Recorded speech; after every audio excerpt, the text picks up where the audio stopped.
Exercice 1, page 73 du cahier e-parcours, édition 2019. Dans cet exercice, nous exploitons une figure à main levée, un quadrilatère OELM.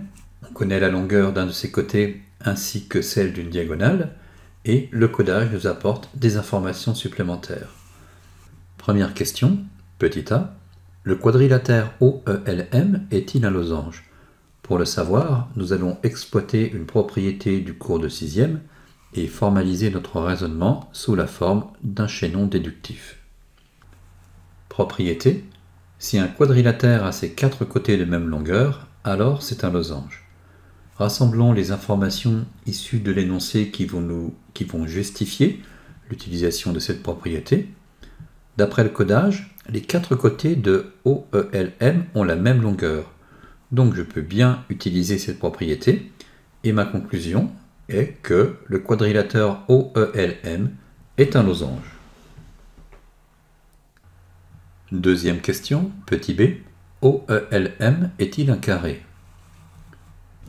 Pour le savoir, commençons par rappeler la définition d'un carré.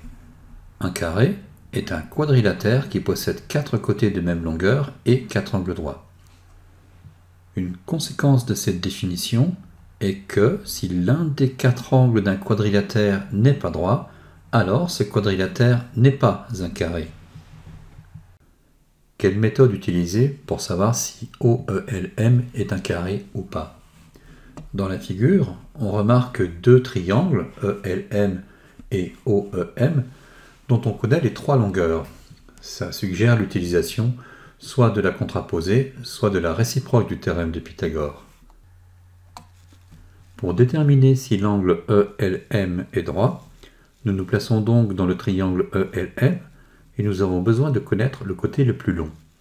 D'après l'énoncé, EM mesure 5,6 cm, les côtés EL et LM ont la même longueur, soit 4 cm, donc dans le triangle ELM, EM est le côté le plus long.